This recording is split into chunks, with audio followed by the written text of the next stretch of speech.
and more.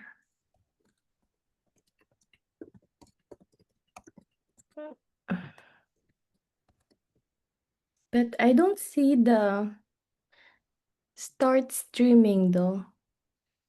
Do you see more with a circle and 3 dots in the circle? Yeah. If you click it, what do you see? Okay, now I see it. Maybe because I share my screen. Now it's black. Now, yeah. Now it's showing now. Okay. I'll be live on custom streaming. Yeah, let's start. It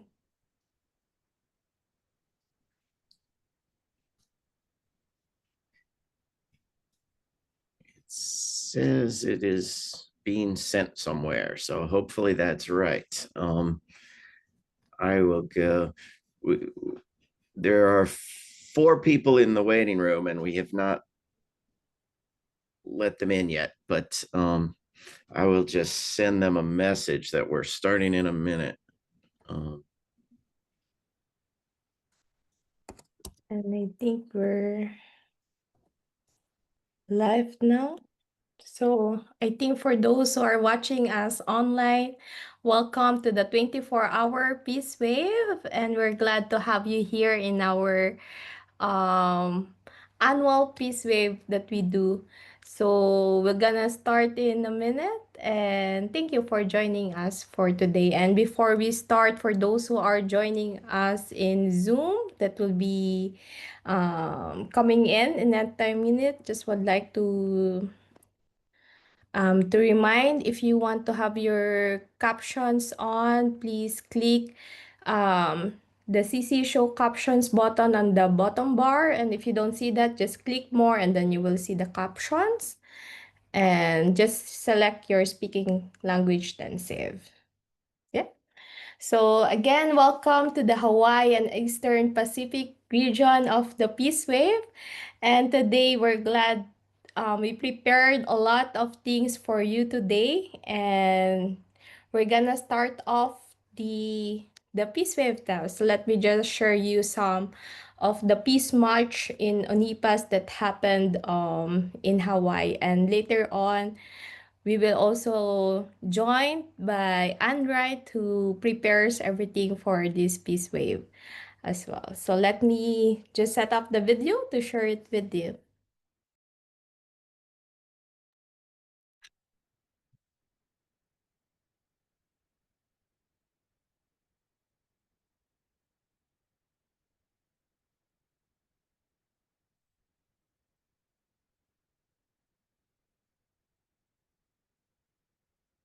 Jeden einzelnen Tag gelangen Tonnen von humanitärer Hilfe nach Gaza. Mahlzeiten werden verpackt und verteilt, dort, wo sie am dringendsten gebraucht werden. Seit dem 26. Mai haben mehr als 50 Millionen Mahlzeiten Familien in Gaza erreicht. Das ist keine einmalige Geste. Es ist eine wachsende, dauerhafte Operation mit einem Ziel, morgen noch mehr Menschen zu erreichen, als wir es heute schon getan haben.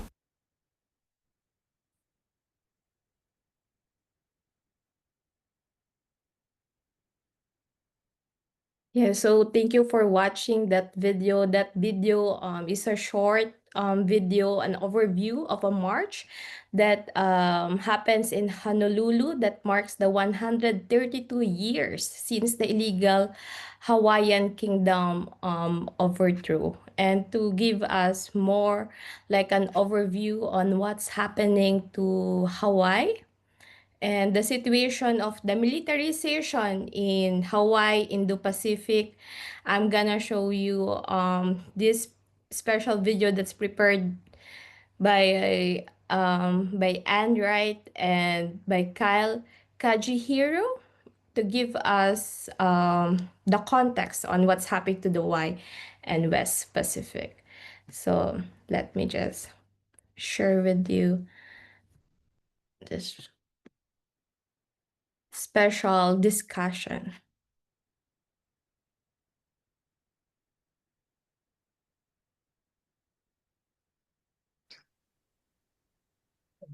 Well, good morning and good afternoon, wherever you are in the world.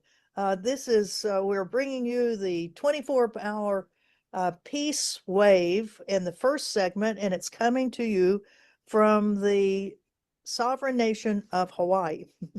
And we have with us today a person who will give us a background on what is happening here in the Hawaiian Islands and the Western Pacific.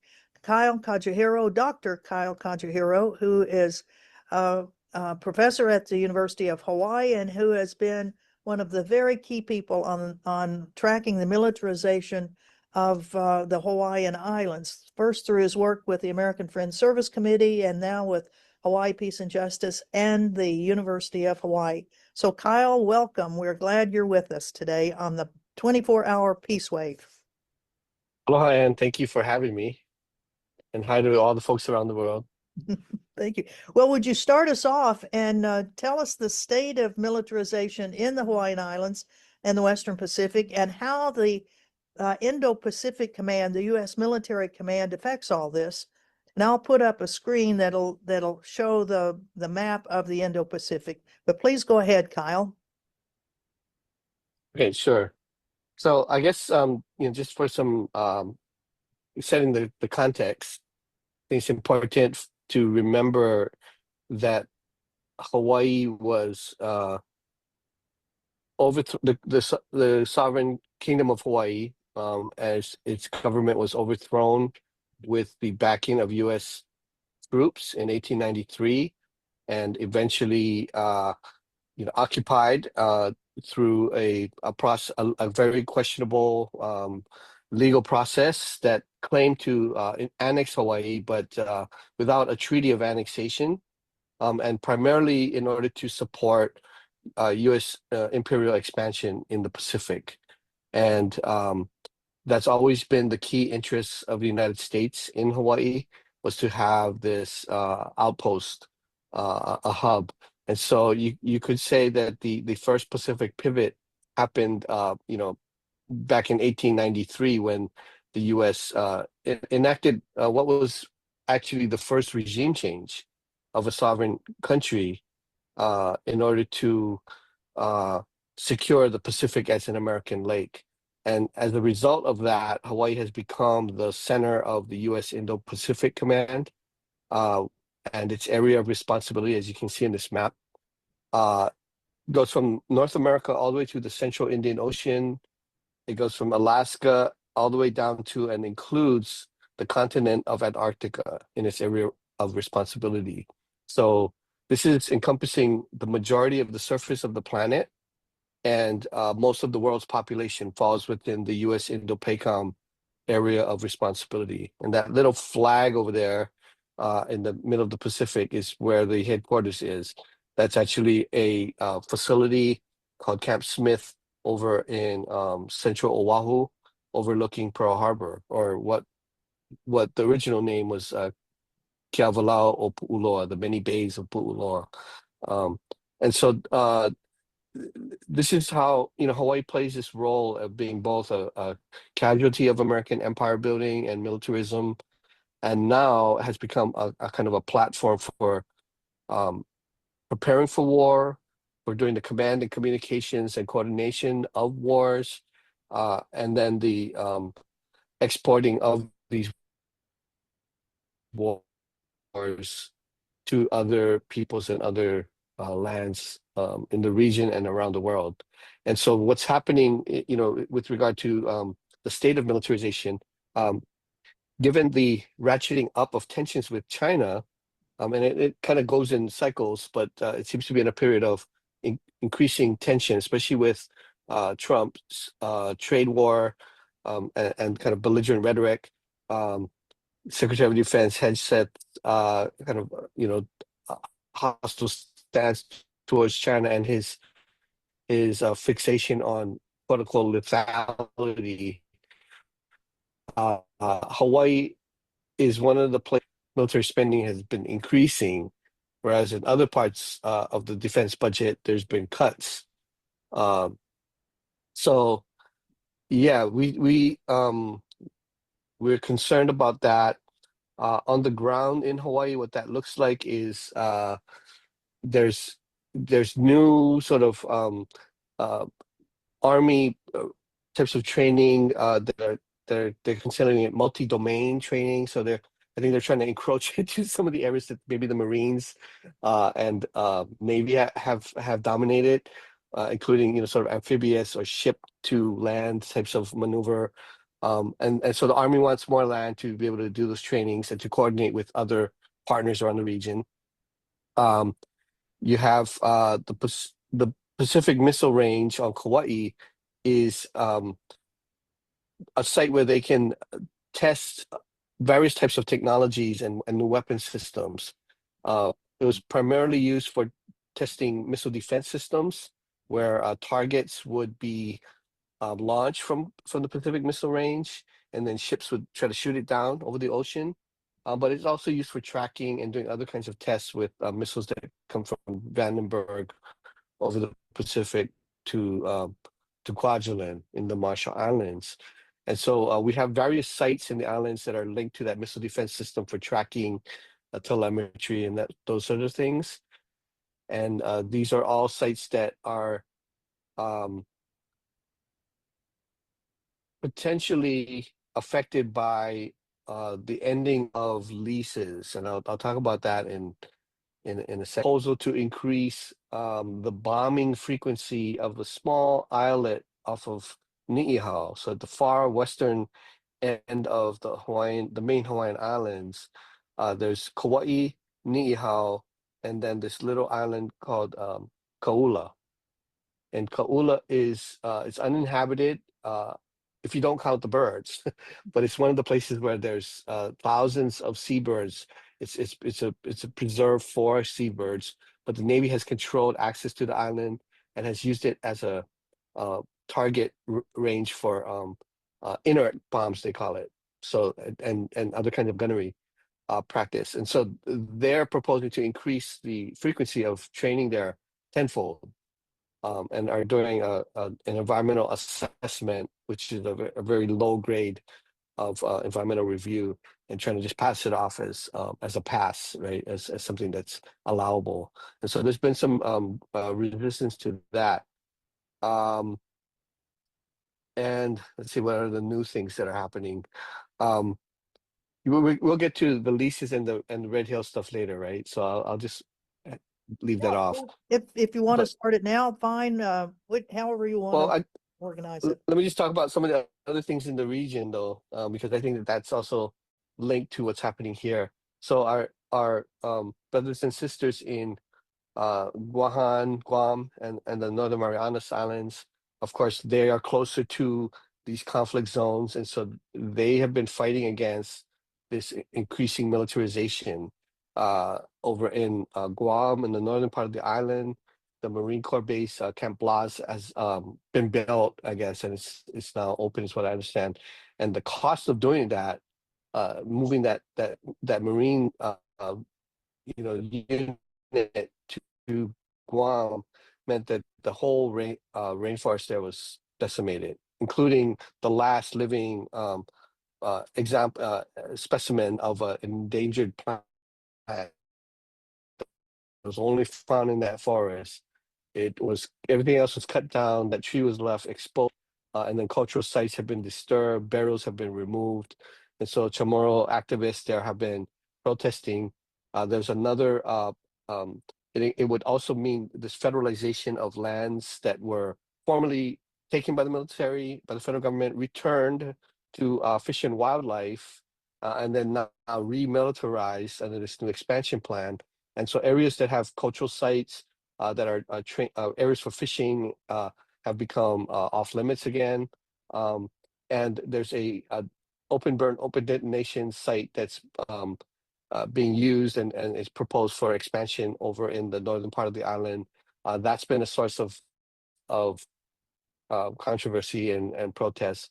And now they're talking about putting in these missile defense launch sites and tracking stations throughout the island, which could have the potential to harm the surrounding neighborhoods and put targets on them, and also disrupt their daily lives, because you have these technologies that require people to stop doing certain things when when the technology is in operation. And so that's some of the things happening on Guam. In the Northern Marianas, linked to this expansion in Rota, Tinian, and Saipan, I think. And so there was just recently some hearings over there where the community was coming out and opposing this kind of just increasing takeover of lands and disruption of their lives.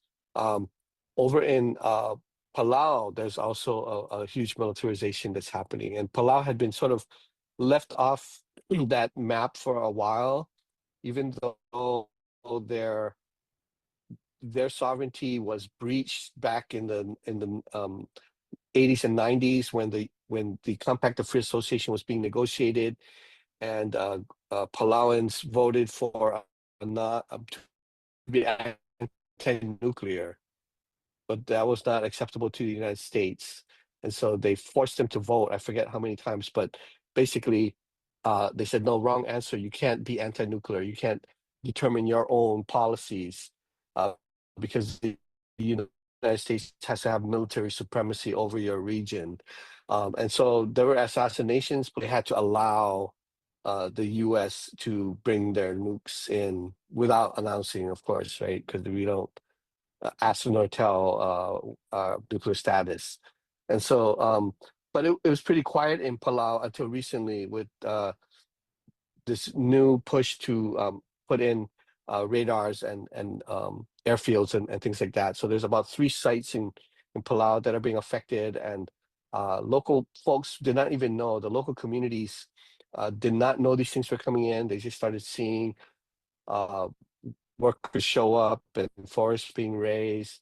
And it was mainly the national government, I guess, that was making these deals at the expense of the local communities. So we met with some of these high school students actually from one of these sites. They did their own kind of research project and comments on the environmental impact statements, and trying to figure out ways to use even Palau's environmental laws, which are actually quite strong if they were enforced, to use that to try to stop some of these things that are destroying their communities and their environments. See what else is happening. We've got Okinawa is an ongoing disaster. Of course, the expansion of the marine, or the building of a new marine facility over in Henoko in the northern part of Okinawa has continued to proceed despite daily constant resistance from the Okinawan community. And I think now much of the reef that people were trying to protect has already been destroyed and built over. The last time I was there about 2 years ago, looking from the beach where you could normally see the ocean all the way across, now has just a really high seawall that just encloses that whole area. But they're still having problems in the Oda Bay side of it, where the ocean is deeper and the bottom is much softer. So they were having problems actually sinking pilings down deep enough to be able to stabilize the full length of the runway. So that's an ongoing protest, but I think people are feeling kind of beat down there because regardless of what they've done, the legal challenges, all the violations of environmental laws and things, the national government of Japan continues to aid and abet U.S. militarization there, and which is then spilling over into Guam and the Marianas, into Hawaii. We will probably be getting about 2,700 troops, overflow troops, coming back to Hawaii and be based here. And then in northern Australia, in sort of a rotation of about 2,500 troops through the base. I think it's in Darwin, where again there's a buildup of fuel facilities that will probably be taking some of the red hail fuel when it's distributed throughout the region. I'll just mention they may not be receiving it because now the Australians have put an injunction against using those tanks because they were built to the standard of a garage withstanding a hurricane, not a fuel facility. So there's a big brouhaha right now that these Oh, big tanks that could hold up to 60 million gallons of jet fuel may not be able to be used at all. okay. Yeah, Well, that's good news if it gets stopped, and bad news if they proceed with it. indeed. Suppose. Well, why don't we go Excuse ahead me. and could you mention some about the issues we have here in Hawaii with trying to get land back from the U.S. military? Sure. So yeah, so for some context about this issue, um, the military controls about 240,000 or 225,000 acres of land in Hawaii. It varies depending on whether you count owned versus, just occupied. But it's a considerable amount. I think we're one of maybe the second highest percentage of land of any state that's used by the U.S. military. Uh, on the island of Oahu, it's about nearly a quarter of the island is used by the U.S. military. Approximately 68% of the land that the military controls in Hawaii come out of the crown and government lands of the Hawaiian Kingdom. So these are like the sovereign lands of the Kingdom of Hawaii that were taken over, and then the military took some of it for use, but they remain in a special status as a trust. So even though the military treats it, well, as long as they're using it and possessing it, they treat that land as if it's theirs, that they own it. If they ever stop using it, it reverts back to the Hawaiian land trust. And this land trust is what most of the lands that the state of Hawaii controls as its land base, and it has these five defined beneficiaries and purposes under the Hawaii Statehood Act. So the state is actually a trustee for these lands. They're not just the private owner of property. They are a trustee and supposed to meet certain criteria of beneficiaries. So a lot of our public works, airports, harbors, and that sort of thing falls under the trust. But these are lands that also Native Hawaiians have a stake in. 20% of the beneficiary are Native Hawaiians.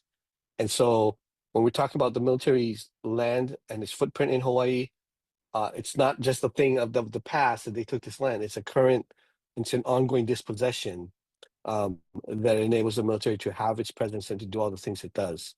Okay, so of all these lands that the military controls, as I said, 68% is coming out of this ceded land or Hawaiian Land Trust. A portion of that was actually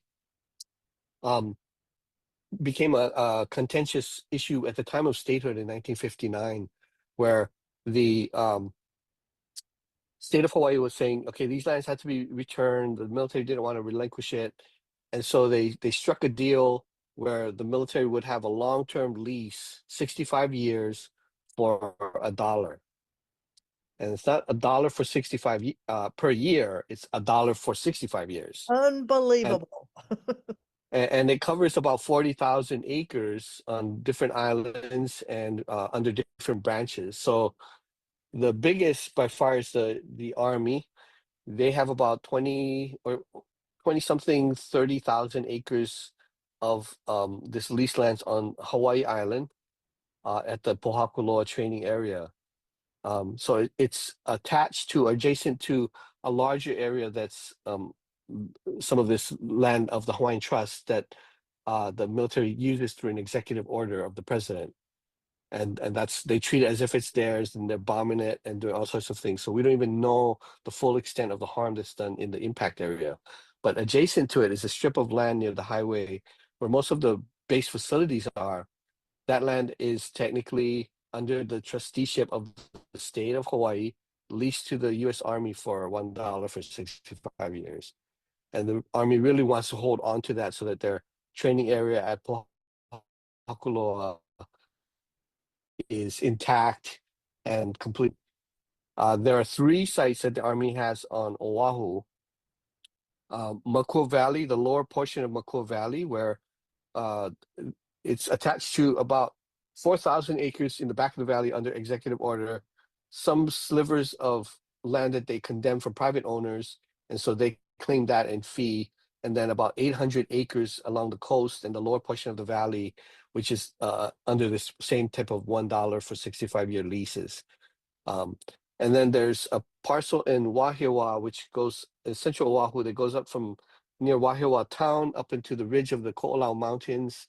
And that's about another 4,000 acres of land that is not really being used. And then 2 parcels up in Kahuku that on the northern part of the island, which one of them is connected to the Kahuku training area, and the Army wants to hold on to that one. But they've so these are now expiring in 2029, and the Army has undergone an environmental impact statement process, which they're reviewing. Their proposal is to retain some training lands, and they've studied the possibility of retaining all of it beyond the 65-year lease. The terms of the lease say that the lease expires in 2029, so it's not a renewable lease. That means they have to negotiate something else. They have to figure out some other thing. And there's been enough awareness built. There's been enough resistance from the community that it's become a very contentious and politically untenable position to retain all of it. So there's been, when the environmental impact statement came up before the State Board of Land and Natural Resources, the first one was World for Beyond War is a global grassroots law, network advocating for the on Hawaii Island. The state rejected the environmental impact statement. They said it's inadequate. You know, it did not do all the things that is required for a state level environmental review process, which I don't know, puts the Army in sort of a quandary, because they sort of need that to be accepted in order for it to proceed with a renegotiation of some sort of an arrangement. On Oahu, that environmental impact statement came up for the Board of Land and Natural Resources a few weeks ago, and they also rejected the EIS for similar reasons. So basically, the staff of the departments did their job and said, you know, this thing doesn't meet our criteria for an environmental impact statement. And so the board did the right thing and rejected it. Now, the concern, though, is that the Army's been talking about doing some sort of a land swap. Instead of trying to negotiate a new lease, they would rather own the land somehow. And that way, it would avoid having to comply with state environmental laws and land use laws. Right now, most of these lands are either conservation, or I think there's a few parcels in Kahuku that are agricultural. And so the once the lease ends, that land use designation applies to the land, and military training is in conflict with conservation zoning. They cannot do what they want to do with the land as long as it's conservation. So they have a dilemma. Even if they could negotiate a new lease, they would not be able to do the stuff that they want to do there unless those laws were changed, those land use designations were changed. And so they're kind of in a quandary, and they're trying to negotiate some other kind of thing where they might swap some lands for training area. Now, Pohakuloa is the one they really want on Hawaii Island, because they've been concentrating their training there, and it's a bigger space, and it's more remote. And so that's the one I think that's their must have in their mind. On Oahu, when the EIS came back, the final environmental impact statement, we were kind of surprised that they recommended their preferred options were letting the lease expire at Makua, letting the lease expire in Wahiawa Po'amoho, and letting one of the 2 parcels expire in Kahuku, but trying to retain the other one because it's contiguous to their training area. So I think that they're realizing that they can't have it all, and there's too much kind of public resistance to and anger at the military impacts that they're wanting to look more as land that needs to be managed, that land that needs to be cleaned up, and they have all kinds of people breathing down their necks. I think they see it as like cutting some of their losses and then trying to retain the stuff that they really want. So that's the fight going forward, is figuring out, of course, all of it should come back. It's not their land. It's not even the state's land. The state is only a trustee.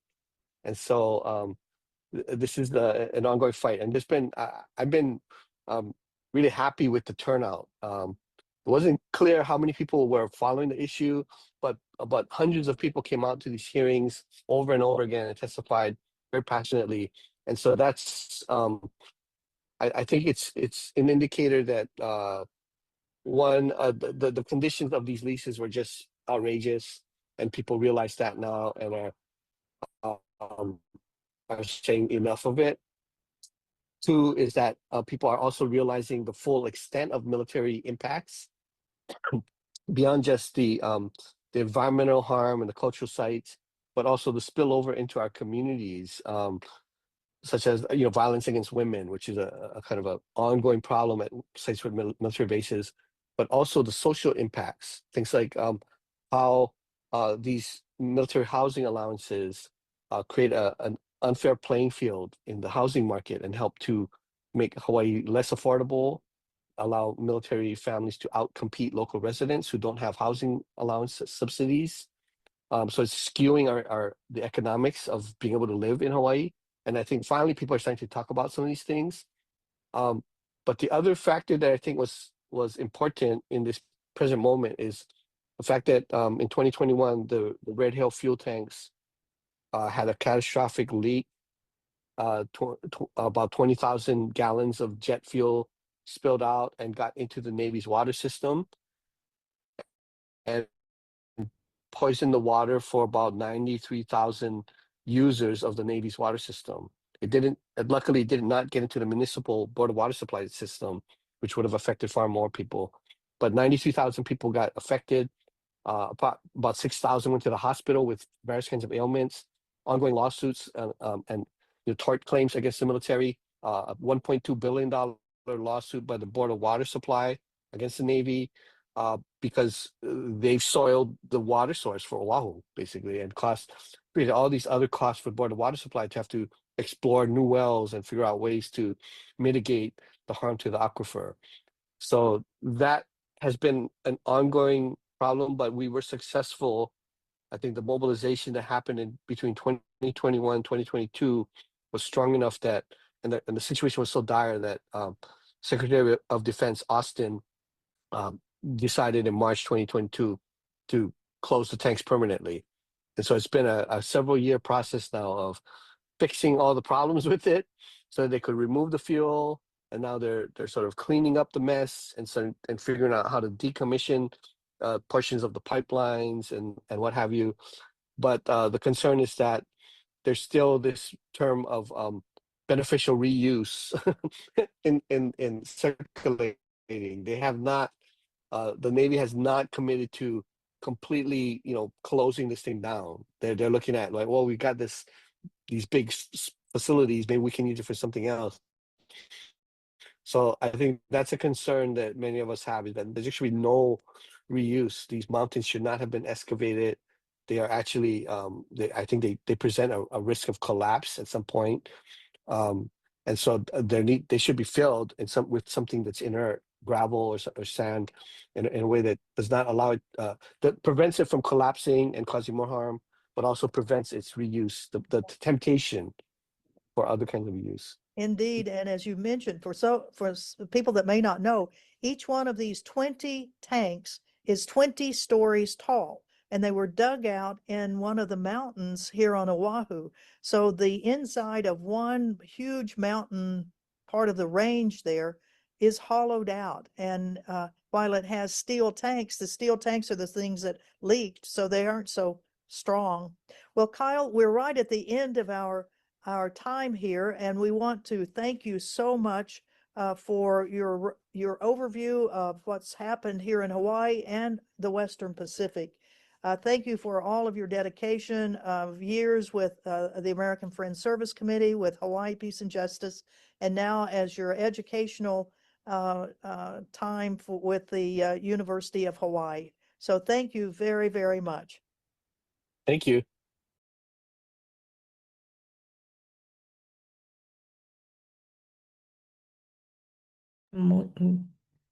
Thank you, Kyle. I think that gave us like an overview on what's happening on Western Pacific and what's happening on those areas that has the military bases, what's happening on the Red Hill. So I think Kyle explained it very clearly and give us the vision on what is really happening at the Western Pacific and its militarization activities. And to give us like an overview, like a picture of what's happening on those islands in Hawaii, we'll show you a short clip overview of a documentary of one of the Hawaiian island. It's located on the western tip of it. It's called Oahu, Makawa, and it has been a long refuge for Kanaka Maoli, or the native Hawaiians. And it's one of the last underdeveloped valleys on the island of Makua, and has been a home for the houseless, the unemployed, the working poor, those underprivileged people in the communities, and those who want to live Hawaiian lifestyle of their ancestors. But however, due to the location, their location, it's also one nearby or located at the U.S. military bases in there. So the beach residents, they're struggling to survive. And would like to showcase with you like what Kylie was telling about the Western Pacific and how does it look like for the local people there, for the native Hawaiians. So allow me to show you a little bit of documentary of Makua Valley.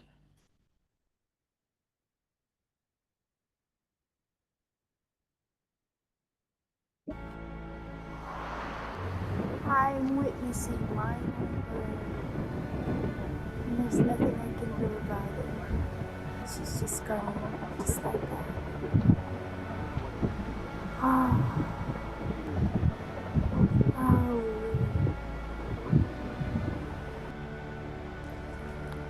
Well, Makua Valley is one place that the military took from the community, from Hawaiian families in 1941, soon after the bombing of Pearl Harbor.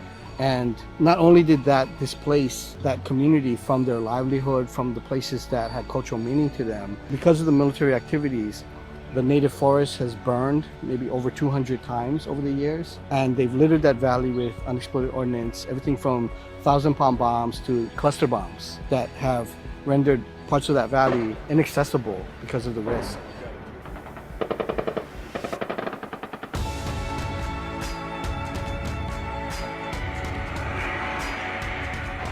We gotta stop this. This has to stop.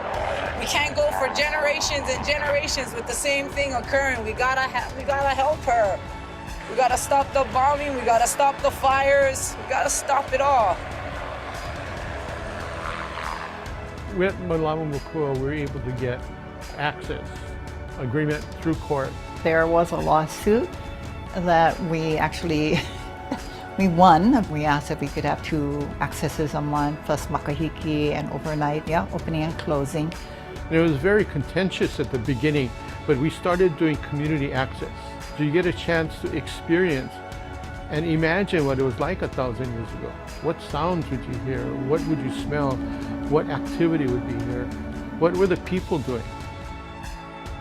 Makua is a safe haven, ironically so, obviously, because Makua has not been made safe. Like pretty much everybody that I know has gone there to seek safety and comfort and to be held in the worst of times. Makua is definitely a healing place. I mean, it's her own mana for sure, but I think that the way that we hold cultural access, we have been able to create a safe environment for people to have their own experience in Makua. After the lawsuit, the Army had to do an EIS, and if they didn't finish the EIS, they couldn't train. They still haven't finished the EIS, so that is where it's at. It's been 20 years, no live fire in Makua. The military's leases of these Hawaiian trust lands, they are leased for a term of 65 years and they expire in 2029. And so I think right now, what's important for the community to understand is that we have a rare opportunity to begin working towards the return and restoration of lands. Malama Makua, we're right there, we're in it, and we're gonna help that change happen because that's part of our Pico of Peace model. Peace is not passive. It's not something that's just like over there we go reach in and get some. Peace is something we gotta promote, and that promotion means that we gotta take action. So we gotta mobilize, organize. We have a plan and we're gonna move on it. You guys are welcome to come. My sense is the Valley is calling us out to stand for justice and to really work for peace. That's the energy that's going to carry us forward. You know, as we get these projects of restoration up and off the ground, the future for Makua, I think, is going to get brighter and brighter. And then that all ties into the future of our community, the future of our archipelago, of the Hawaiian nation, and ultimately of the world. With Makua, it's not going to end when the lease is in. When we get it back, it's going to take 7 generations to clean up. This is a sandstone, and what would be done is that it would be using water to polish. I never got to that point. So how many whacks? I don't know. And how long to get Makua back? Not important. It's one hammerstone hit at a time and one slow polish at a time.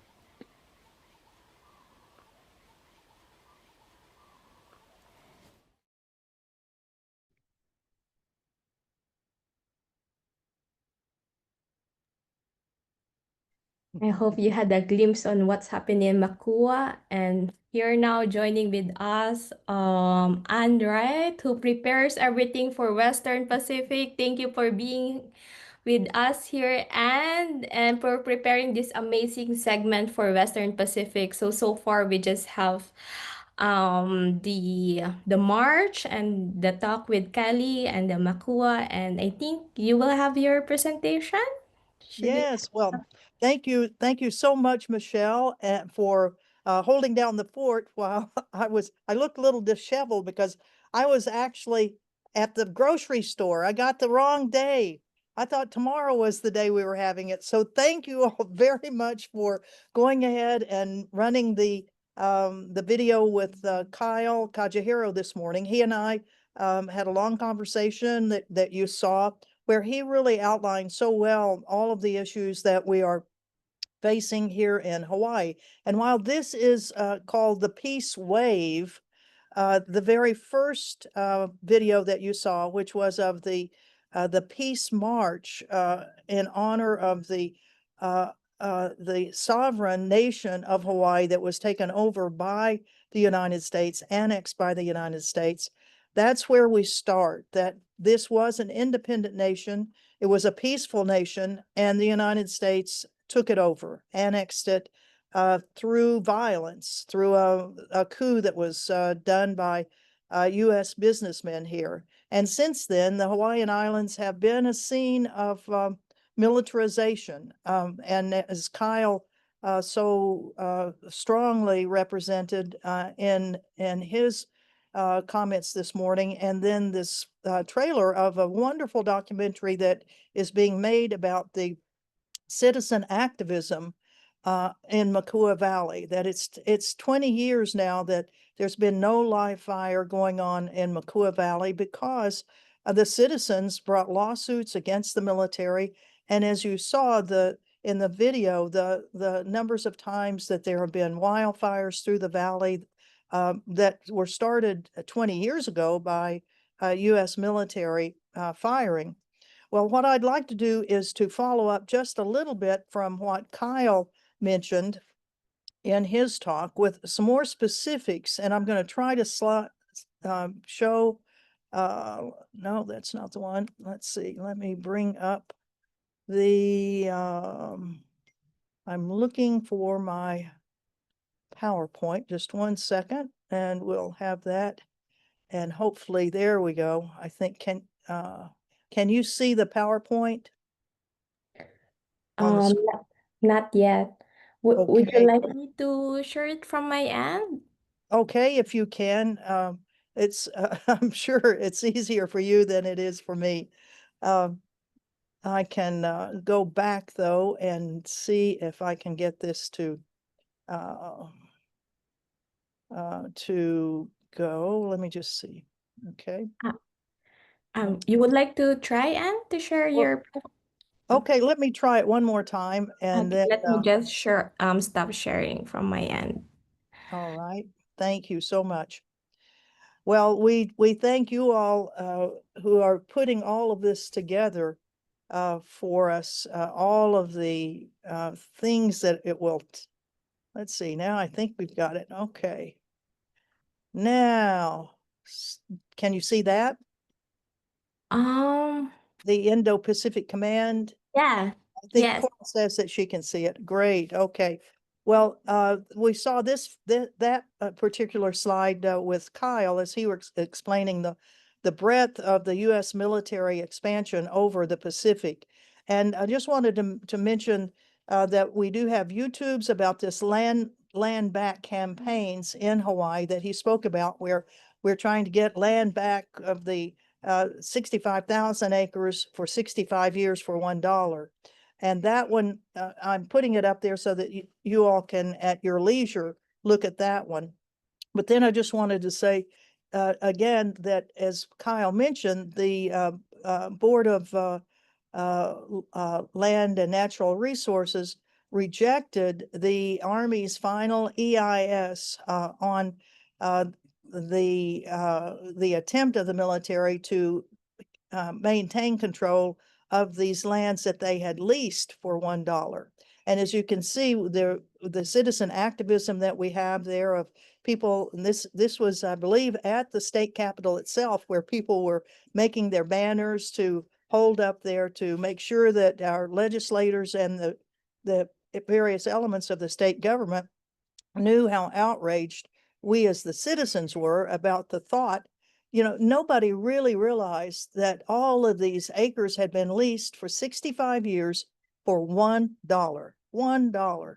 So when that finally came out, there was lots of anger about it, and a real push to get those lands back. And here is some of the information about trying to get these lands back. 1,100 acres in one training area, nearly 5,000 acres in another training area. And then over in Poakaloa on the Big Island, the big training base that is between the two volcanoes on Big Island, 22,000 acres that we're trying to get back from them. And then the areas of concern of why the EIS was rejected by the state finally. Normally, the state of Hawaii takes whatever the military gives out, they just take it. But this time, we had some really good people in the state government who analyzed this environmental impact statement and said it's failing in so many ways. And one of the ways was that it didn't even include the known archaeological sites on these military lands, or lands that had been taken by the military. It didn't do much work at all on the biological resources that are there. It didn't note the streams that went through those areas. So those were some of the areas of concern. And another thing that Kyle mentioned in his talk was the horrific jet fuel contamination that happened 4 years ago, when 22,000 gallons of jet fuel escaped from one of the 20-story tanks that had been dug out of one of the mountains here that is overlooking Pearl Harbor and then the expanse down to Honolulu back during World War II. And one of the biggest engineering processes of World War II is kind of like Hoover Dam. I mean, it was a massive engineering process to dig out in these volcanic hills spaces where you could put a 20-story tall tank in it, and not just one of them, 20 of them, 20 of them. So hundreds of millions of gallons of jet fuel were stored in those during World War II. And the people of Hawaii didn't even find out that these tanks were in those hills until the 1990s. It was a national security secret. But what was not so much a secret was that there kept being leaks, and people were wondering, where is this fuel coming from? Because Pearl Harbor sometimes would get a sheen over it. Well, it was because these tanks that now are 80 years old, they were started back in World War II. And anybody that's 80 years old knows there are leaks in everything. And those tanks were no exception to it. In fact, the steel had gotten so thin that it was less than the width of, if you put a dime down, and the width of a little tiny dime, that's all it was. And so there were leaks that were everywhere. Well, so 22,000 gallons went into the drinking water of primarily the US military housing areas, although there were some civilian areas close by those military housing areas that also were polluted. And as Kyle mentioned, 93,000 people were affected by this, and many, many families are suffering really, really horrific problems with the ingestion of jet fuel. Well, finally, the military families and civilian families have sued the military for the medical damages that they received. And now the Board of Water Supply of Honolulu is suing the Navy for $1.2 billion for the problems that they have caused the state of Hawaii. It's a 100-page civil tort complaint that's really, really interesting to read. And we want to make sure that during this peace wave, where we are talking about peace, but we're also talking about how our own nations and their work undermines peace, and it undermines peace in our own communities, where we have major environmental impacts because of the military, and this jet fuel contamination by the Navy at Pearl Harbor is one of the horrific examples of it. Another very interesting thing that's going on right now, and tragic thing, is that the largest construction project for the U.S. Navy is now in Pearl Harbor in Hawaii. And it's the building of a $3.4 billion dry dock, which will be used for nuclear submarines repair. So far, we have not had nuclear submarines that have been home ported in Hawaii, nor have they been repaired. But this is one of the things that's starting to happen here. So we wanted to bring that to your attention, as in the United States, where the budgets of so much of our national budget is being slashed, but the military budget is not being slashed at all. And as Kyle mentioned in his talk, the talk about a pending war with China, which is something we try to stop, even the talk of it, because it's just so outrageous that we think that having a war with China would be a good thing. So that's what we are trying to do now, is to bring all of these things to the attention of our own citizens in the United States, to put pressure on our elected officials. So far, it's not been working. I'll say that. I've spent a lot of time in Washington myself in the U.S. Congress, particularly on trying to stop the U.S. complicity in the genocide of Gaza. But it is not working. But that doesn't mean we stop. We just keep going with it. We keep going. Well, one of the things we'd like to show you about the militarization of the Hawaiian Islands is the area of the Big Island that is this giant training area, which is the largest one in all of the Pacific. It's called Po'akaloa, and we have a video that we'd like to show you so you can see the expanse of it. So let's do the one, Now That You Know, Do You Care? Thank you, Michelle. Just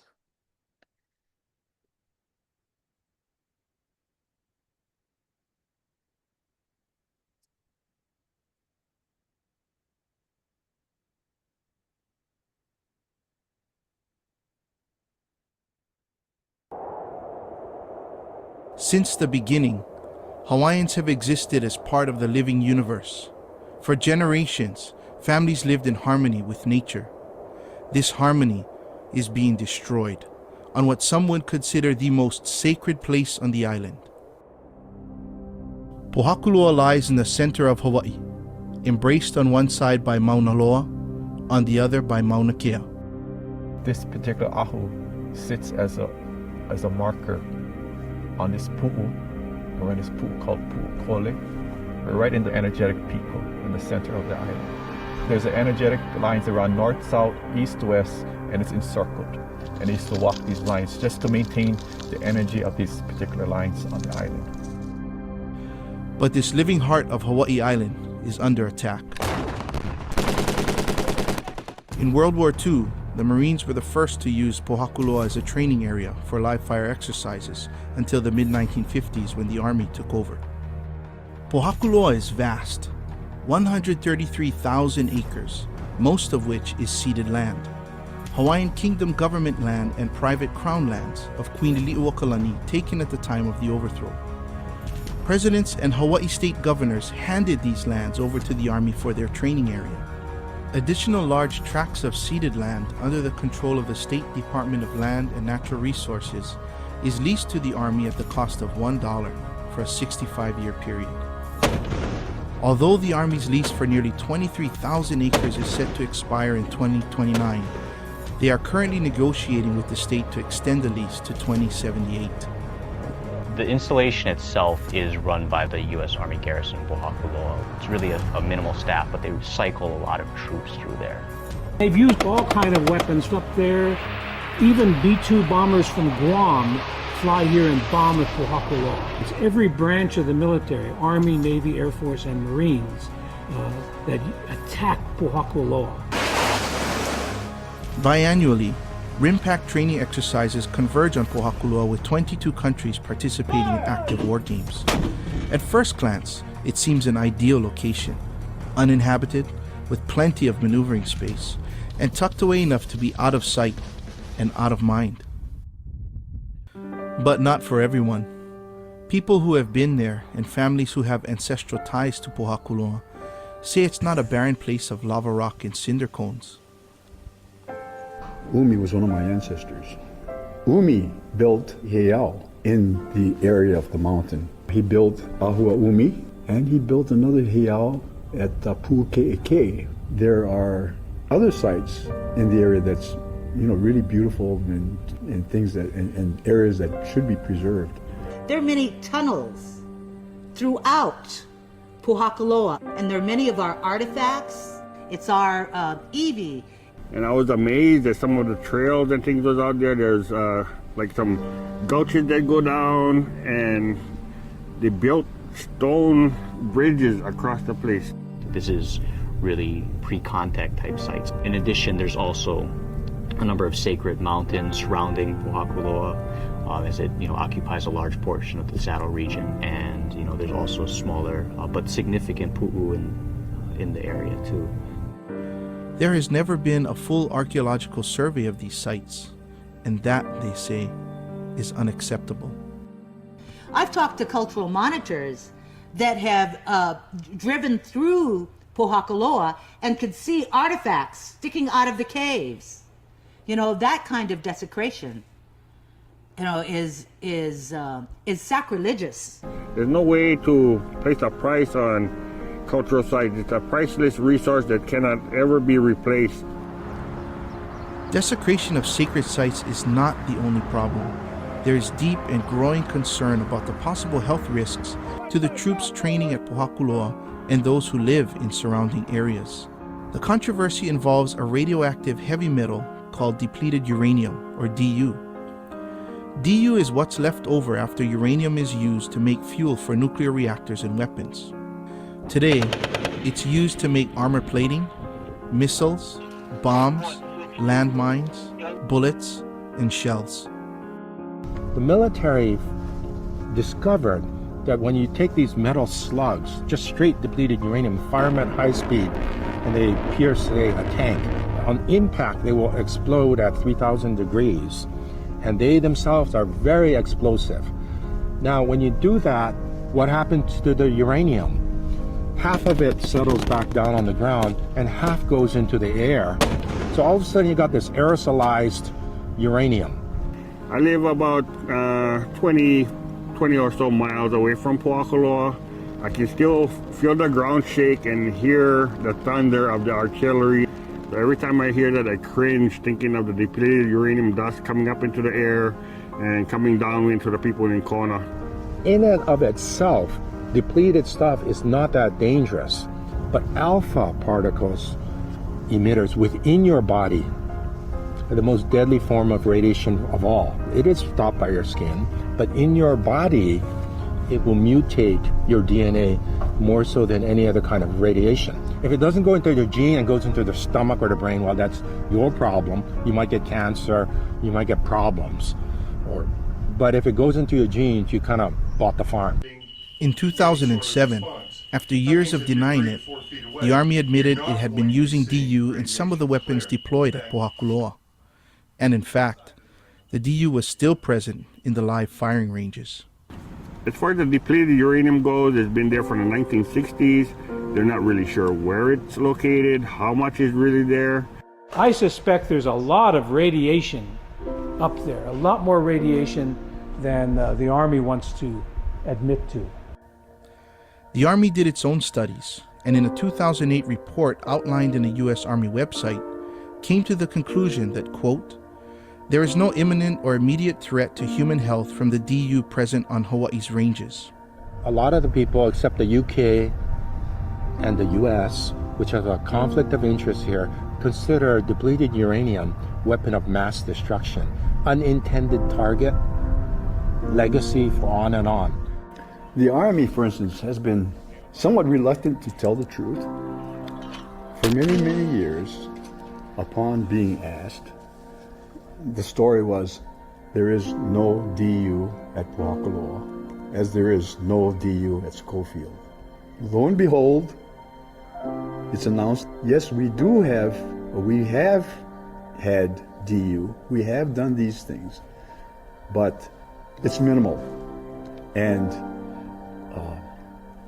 the DU we have is, quote, safe. I mean, I don't have a whole lot of faith when it's coming down. I mean, a common sense person would say, why we have the guy with a conflict of interest doing his own quality assurance?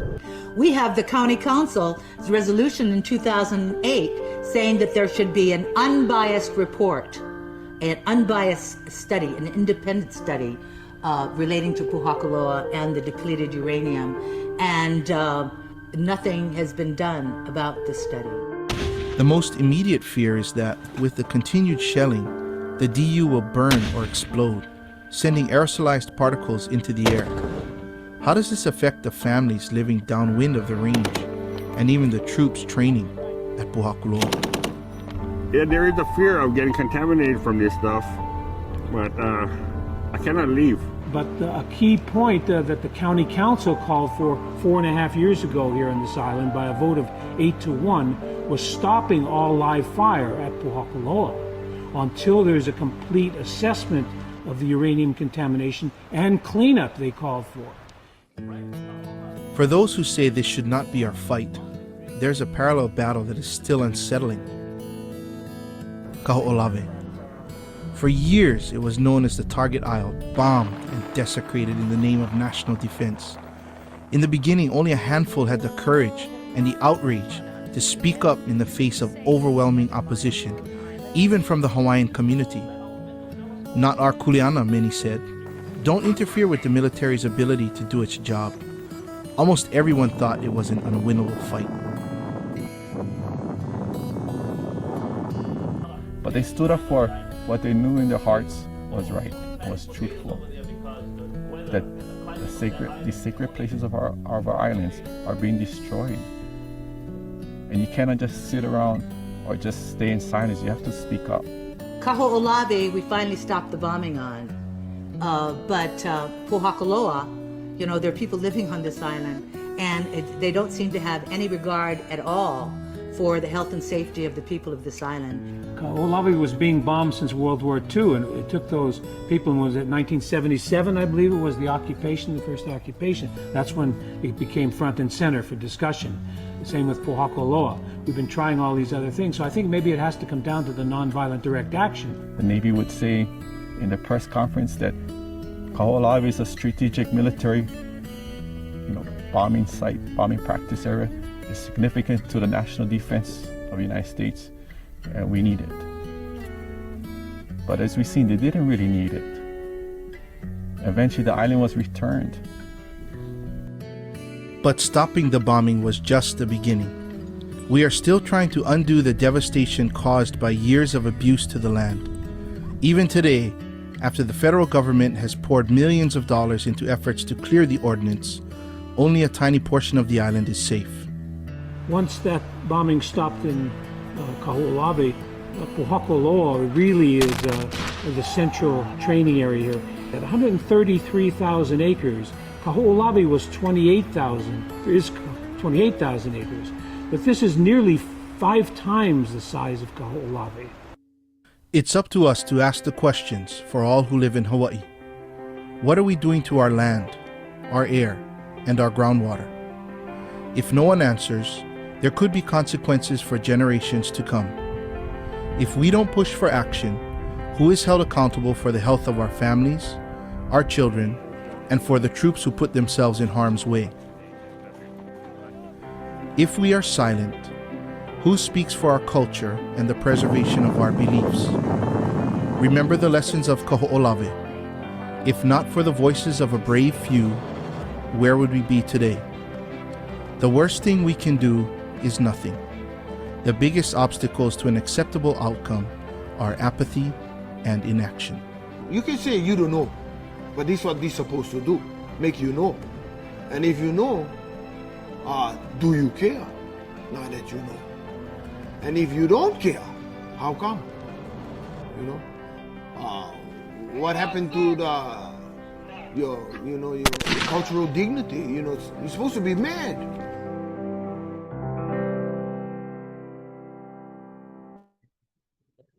Well, that's a pretty good resume, it really tells the story so well of Pohakaloa, depleted uranium, and then the bombing that took place on the island of Kaho'olawe,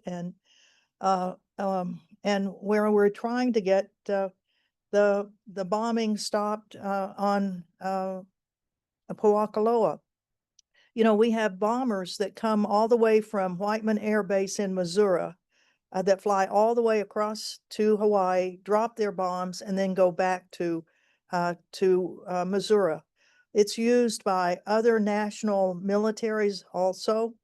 It's a place that is not well cared for at all, as you can certainly see. Anytime the military drops bombs on things, it's not well qualified, taken care of. If I could just show my show again, a couple of things that we have on Big Island. Every Friday at the Federal Building is a protest, and most of the time it has these signs: "Stop bombing Pohakaloa," "Danger," "Radiation," "DU." it's quite a crowd that will go every Friday to Hilo, which is the county capital of the Big Island of Hawaii, to remind people there of what's going on their island. We also, the Big Island also is a very interesting place in that it's been a center for the nuclear-free Pacific movement that was really, really strong back in the 80s. And here is a photo of our Veterans for Peace sailboat, the Golden Rule, that came to Hawaii 4 years ago and ended up staying almost 2 years because COVID happened. And so we were glad to keep the Golden Rule here. And this is where it was in Hilo Harbor with the ancient banner. That banner, "Make Hawaii and the Pacific Nuclear Free," is over 50 years old. And Jim Albertini, who is one of the great activists of the United States, and for sure here in Hawaii, he's had that banner for forever. And I'll just mention some of the other things that have happened, because this is the 80th anniversary of the dropping of the U.S. atomic bombs on Hiroshima and Nagasaki. And we certainly want to apologize to the people of Japan, and then of other places where the testing of these nuclear or atomic and nuclear weapons had. Well, Hawaii County signed on to a nuclear-free area back years and years ago.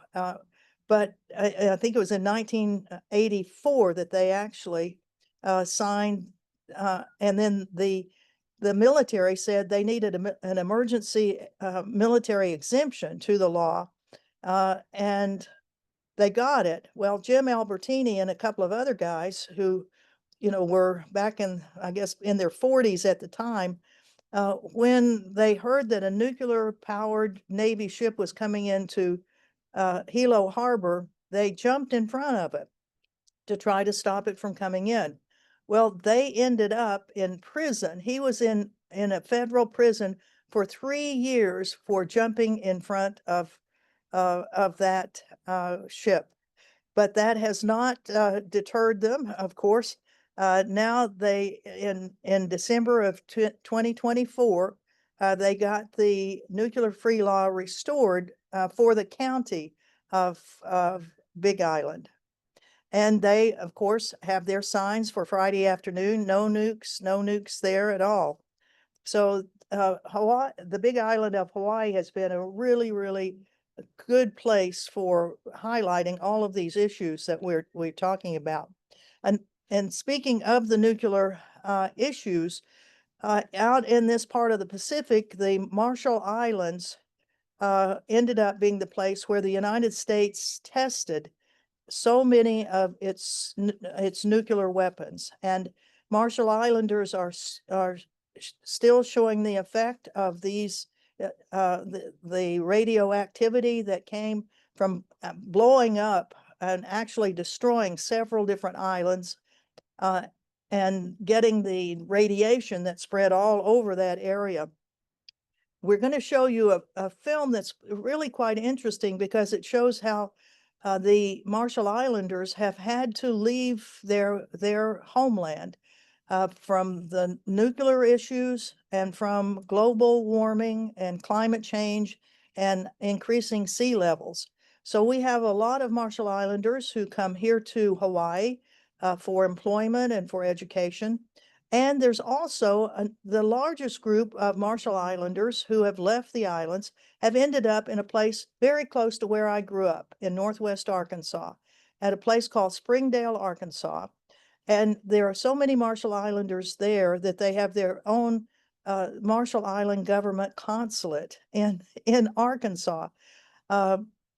So let's show this, because it has a lot of footage of what the United States did in the testing of its nuclear weapons in the Marshall Islands and the effects of it, and why these people have had to move to Hawaii, Arkansas, and other places.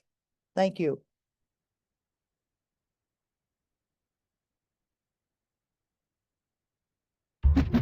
The Marshall Islands are a paradise in the Pacific that the U.S. used to test nuclear weapons. This is Bikini. It is here that the military and scientific personnel of Joint Task Force 1 will conduct the tests with the atomic bomb.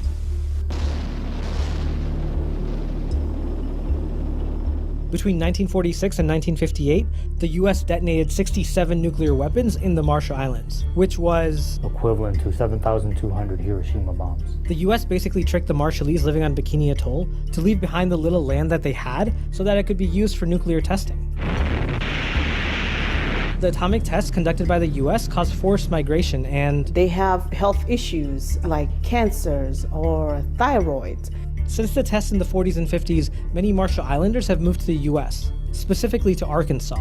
We've been homeless for the last 76 years. They have settled in the rolling hills of the Ozarks, nearly 600 miles from the nearest ocean. I think Marshallese, we're our travelers. And with our tiny islands, we build those canoes to travel. Nearly 1/3 of all the Marshallese in the world now live in the U.S., and most of them live here in the town of Springdale. Better education, better opportunity. I'd say majority works at the poultry plants.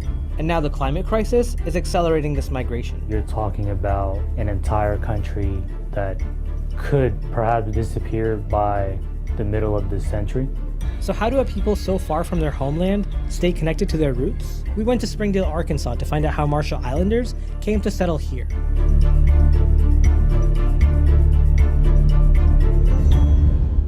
This is Sosalina Gibas Madison. She can never go back to her homeland because it's contaminated. I am sixth generation down, I believe, from the time they took our ancestors from the island. Sosalina is the representative for the exiled people of Bikini Atoll who now live in the U.S. This flag right here is our Bikini Atoll KB flag. And it's kind of based off the American flag. I see stripes and stars. Yeah, it's on purpose to remind the U.S. of the damage done to the Bikinians. 3 stars right here signifies the 3 islands that were demolished at during the testing. In 1946, the U.S. decided to evacuate Bikini Atoll and forced the 167 residents to leave their homeland. That's one of the reasons why there's almost 4,000 Bikinians here in the States. And I believe whatever happened to us Bikinians has affected all of us Marshallese as a whole. The U.S. detonated 67 atomic weapons in the Marshall Islands, 23 of them on Bikini Atoll, including the most destructive nuclear weapon in U.S. history, Castle Bravo. The width of the fireball at this time, about 3 seconds after detonation, was 4 miles. And it was U.S. propaganda that basically tricked the Bikinians to leave their homeland so that the U.S. could conduct these tests. Crossroads, scene 26, take 1. This is a United States military film showcasing how the U.S. Navy requested Bikinians to leave their homeland without any compensation. All right, now, James, will you tell them that the United States government now wants to attempt to turn this great destructive force into something good for mankind? The person speaking is Commodore Ben Wyatt. He was the military governor in charge of the Marshall Islands after the U.S. took it over in World War II. Wyatt asked King Judah, the leader of the Bikinians, to leave so that the U.S. could begin Operation Crossroads. The Bikinians were told that this was going to be for the good of all mankind, which is why King Judah agreed to the U.S.'s demands. We will gladly go, and everything is good, and everything is God's hand. Tell him that's fine. Everything being in God's hands, it must be good. What King Judah said is actually inscribed on the Bikini Atoll flag. Wordings on here says, meaning everything is in the hands of God. So the Bikinians evacuated and left on the Navy ship to a much smaller island. The ladies are carrying stuff back to the LST-1108 that's transported them to Rorek. So Selena's office is covered in pictures of the evacuation. That's Ben Wyatt right there, and King Judah, and other Bikinians. So Selena said the pictures are meant to be a constant reminder of what happened to her people. What does it mean for you that you are from a land that you can't go back to? I feel like a nomad. It's heartbreaking knowing that we don't have a home to go to. The Exodus is known to Marshall Islanders as Bikini Day. It's something they commemorate every year, even here in Arkansas. We attended an event marking Bikini Day in Springdale, where descendants of Bikini who now live in the US performed songs and dances from their homeland. And they reenacted the conversation between Ben Wyatt and King Judah and recreated the Bikinians getting on LST-1108, the ship that took them from their homeland forever. Many Bikinians didn't know that this move was permanent, that they wouldn't ever be allowed to come back to their home. I feel like we were betrayed and tricked into believing that what we were sacrificing was for the good of all mankind and for everybody in the whole wide world to be safe. I had heard of Bikini Atoll in my life only through pop culture. There was SpongeBob who lived on Bikini Bottom underneath the atoll. We need to get back to Bikini Bottom. Oh well.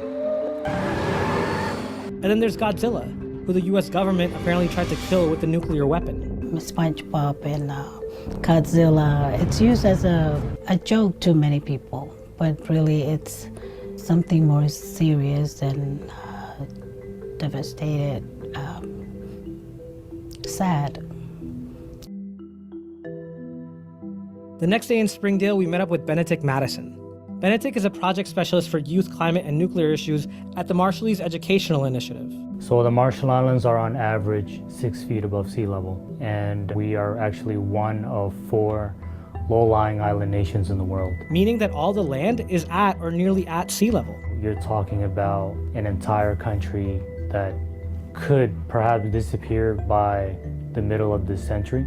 Right now, we're already experiencing the impacts of climate change. We're seeing extreme flooding, droughts. That drought has made the groundwater on some islands so salty that it's undrinkable. And then climate change also plays a role in why people are moving to the States. And so when you've got land that's being destroyed, people can't grow crops. And if they can't grow crops, many Marshall Islanders go to the urban centers to find jobs. But that's been difficult. Youth unemployment is now above 20%. If they don't find opportunities there, they move here to the States. The Pacific Islanders who first settled in the Marshall Islands 3,000 years ago were expert sea travelers who braved the vast ocean in small canoes. Boat building is an important island occupation. No blueprints or handbooks are used in building these fragile outriggers. The foundation of the canoe is called joj. Joj in our language is kindness, and kindness is really the foundation of a Marshallese person. So that's why it's called joj. Melissa Leyland is descended from Marshallese royalty, and she showed me what tools her forefathers used to travel. Many of our ancestors were really good at navigating. They were the best navigators in the world without using any technologies. The art of navigation has been handed down from generation to generation. The stick chart, it was used by our ancestors. So this was their tool. By looking at the position of the star and also feeling the swelling of the ocean, they'll know what grids they're at. This was their compass and their map. Melissa founded the Arkansas Coalition of Marshallese, which helps bridge the gap for the islanders who have journeyed to the U.S. Well, every time I talk about the Marshallese community here in Arkansas, people just have this odd look like, what is she talking about? A lot of people still don't know about what happened on the islands. A lot of people know what bikini is. Then the underwear bikini, but a lot of people don't know that that word actually came from the Marshall Islands. Yeah, the bikini, the swimming wear, is named after Bikini Atoll in the Marshall Islands. A French designer named it that after he learned about the nuclear tests.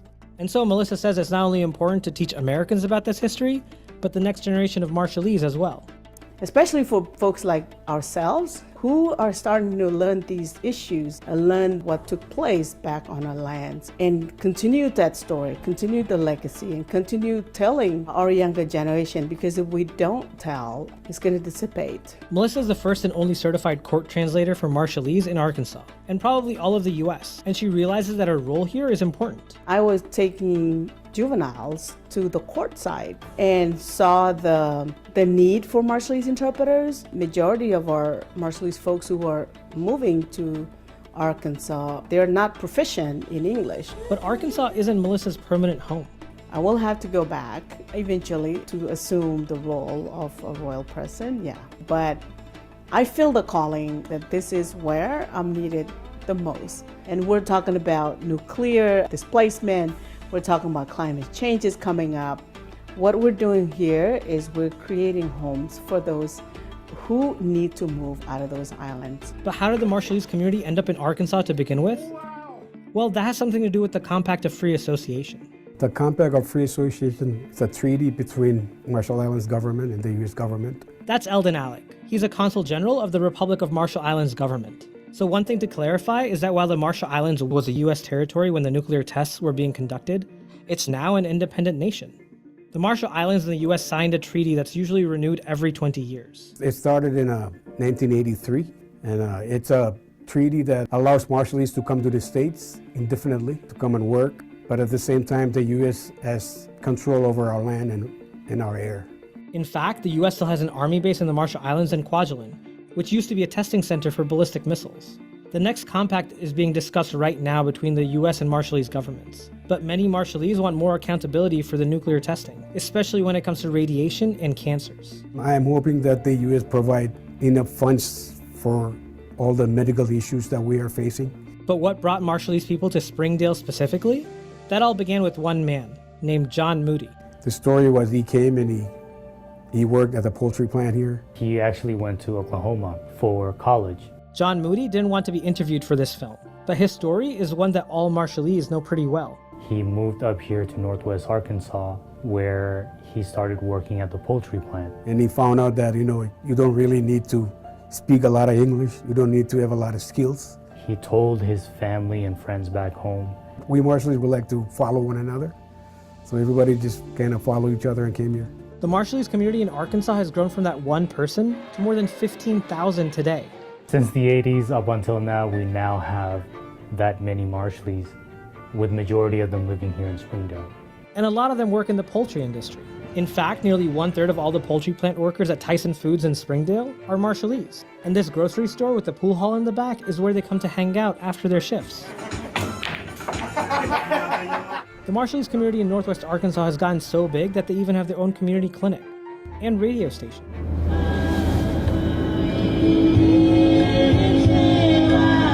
While more and more Marshallese are moving to the United States, what's important to remember is that the Marshallese aren't U.S. citizens. And so that means they can't stay here permanently. But for most of the Marshallese we spoke to, Arkansas is a temporary home. My plan is to hopefully go back after college. The presence of so many Marshallese in Arkansas isn't part of a normal migration pattern. It's caused by U.S. nuclear testing and destruction. And now climate change has made the situation on the islands even worse. And while many would want to go back, some Marshall Islanders don't have a home to go to and are asking for changes to be made in the next compact with the U.S. so that there's a pathway for a safe land for them to live on. We don't have a place to go.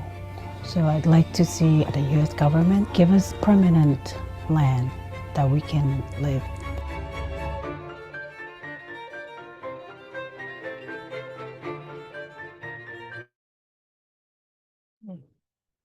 Well, that's a pretty interesting video, isn't it? Of so many people from the Marshall Islands that have come to the continental United States, and particularly in the middle of the country in Arkansas to have their lives. I haven't heard that ICE has been going after the Marshallese. I mean, they are allowed to work in the United States. They don't have to have a visa.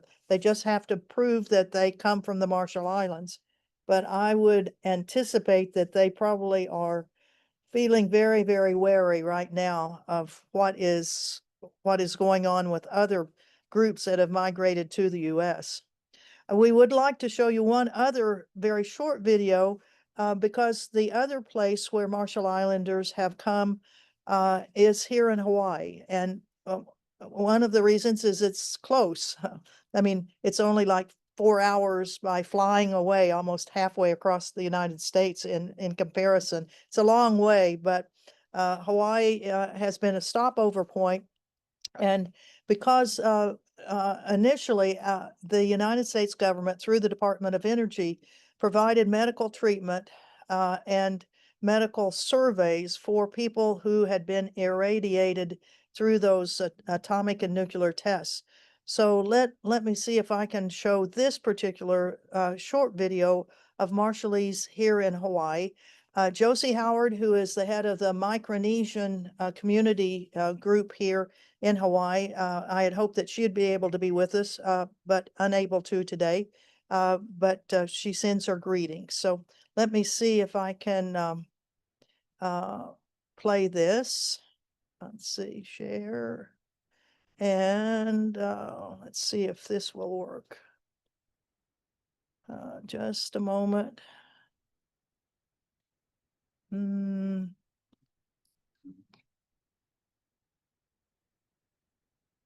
This is the first time I've tried to do this, so I'm not too sure this is going to work, but it's good practical experience for us all to learn how to do all this stuff. Okay, now.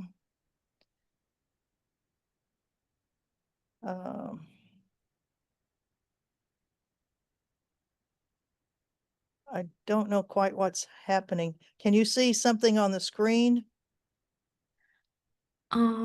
We see your PowerPoint.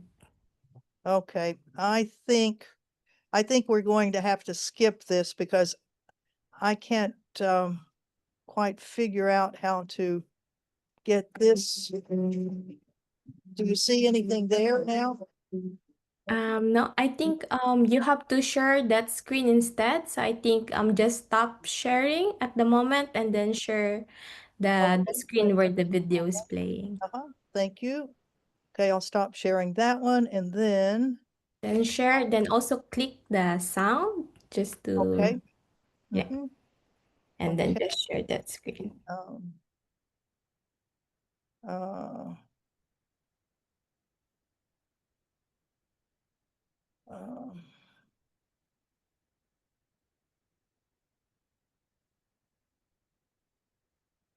Yeah, there it is. Okay, let's keep your fingers crossed. Here we go.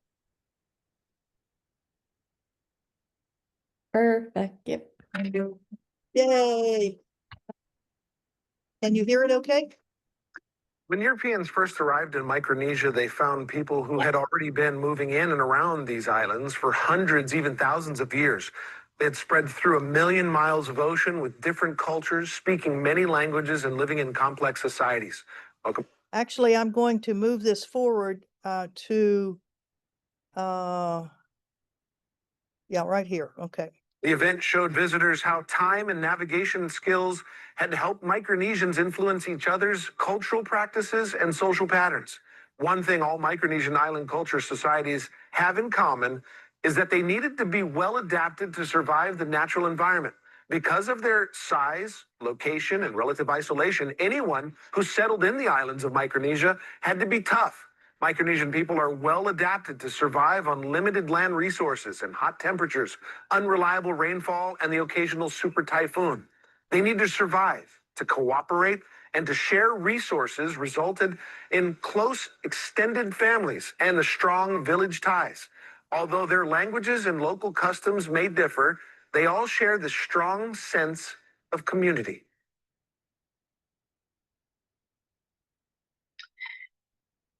And I think we'll that is really to show you the beauty of all of the wonderful Pacific Islanders who do come to Hawaii for a variety of reasons, most of them economic and educational.